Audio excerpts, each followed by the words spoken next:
Hello and greetings everyone. I decided I wanted to quickly shoot a video about this perfume because I don't actually have much left in my sample and I've worn it several times. I feel like I can talk about it a little bit.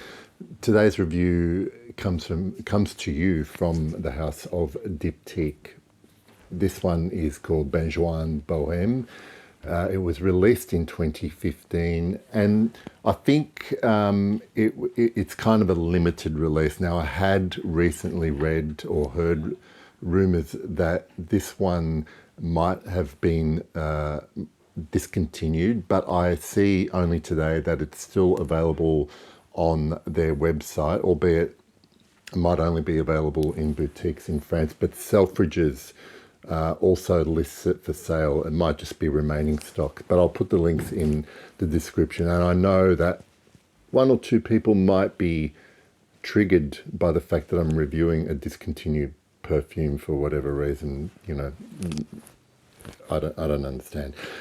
Benjoin Bohème, as the name might imply, you would expect that you would smell a lot of benzoin in this perfume.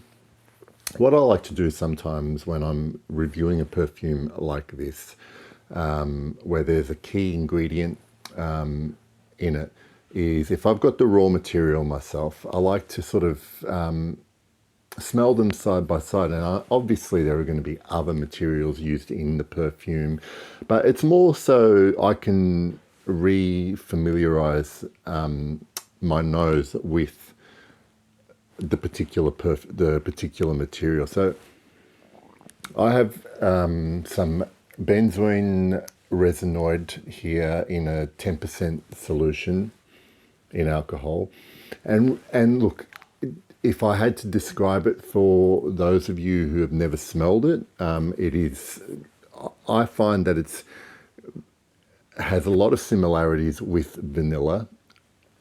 Benzoin, funnily enough,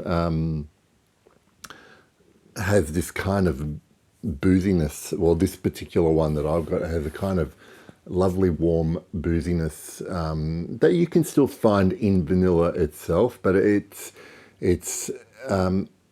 what I would describe, it doesn't feel as sweet as vanilla does, is the way that I would differentiate it. When I spray the actual perfume on my skin, it certainly does not come out as all of benzoin. I get a lot of woodiness and what I also would describe as balsamic characteristics from this perfume, and it's spicy as well. It's spice that is not apparent in the raw material as well. It's almost a peppery spice that I get in the opening. Woody, the closest thing I would, it's a creamy wood. So blended in with the resinous qualities of the benzoin, and it's almost like a sandalwood, more to my nose Australian sandalwood, which has a less buttery quality than Mysore sandalwood. So it gives this dryness. It really nicely balances the warm sumptuousness of the benzoin itself. What happens not long after is that it kind of becomes to what I would describe as powdery, and this is one characteristic I notice when I smell perfumes that do feature benzoin as a prominent ingredient in their formulas, and it does give off this powdery effect, and it's different to the powder that you might find in stuff like that have a lot of heliotrope, for instance. This is almost a chalky powderiness, and it's really lovely. This perfume, however, for its duration. And look, the longevity for this is good. I would say about 6 to 7 hours. It's easily detectable on the skin. For me, it's not a huge projector. Now you've got to bear in mind as well that when I do reviews from samples from smaller sprays, and this spray is actually pretty good. I get quite a bit of the perfume on my skin. It's just such a lovely, warm. I know it's cliche, but it's a comforting smell, and it's just beautifully done, as you would expect a perfume to be done by Diptyque. I find that the style of this house is beautifully done. I don't want to say simplicity, but beautifully done minimalism. I never find any of the perfumes that I've tried from them, even something like Oud Palau, which is a oud rose, it's not as bombastic as other houses might do the same thing, if that makes any sense. And they've done exactly the same thing here, featuring soft, creamy woods, balsamics,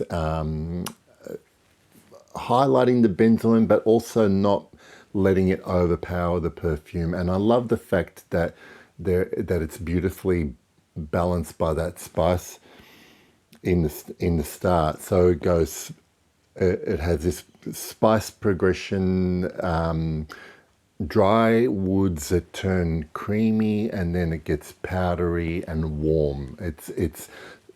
And even though you notice that progression on your skin,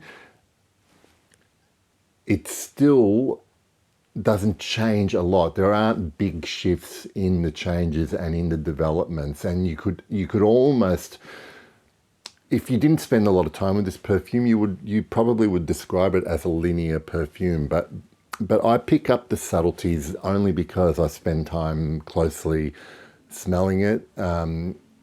From a distance, it's linear. Close up, there are definite subtleties and facets that this perfume has that make it like quite beautiful, in fact. And speaking of beautiful, for whatever reason, and I'm actually not sure if I've pinpointed why, I find the bottle that this comes in to be one of the more beautiful perfume flacons that I've come across, and I couldn't tell you why, but it really pleases me, pleases my eye. That's my review of Benjoin Bohème. And look, if I come across the bottle, I'm probably likely to want this perfume. I'm not going to try too hard to find it because it is kind of difficult to get here in Australia, and shipping might make it a bit prohibitive. But check it out if you can. Let me know if you've tried it, what you think of it. I think it's adorable. That's my review. Thank you for watching, and I'll see you all very soon. Bye.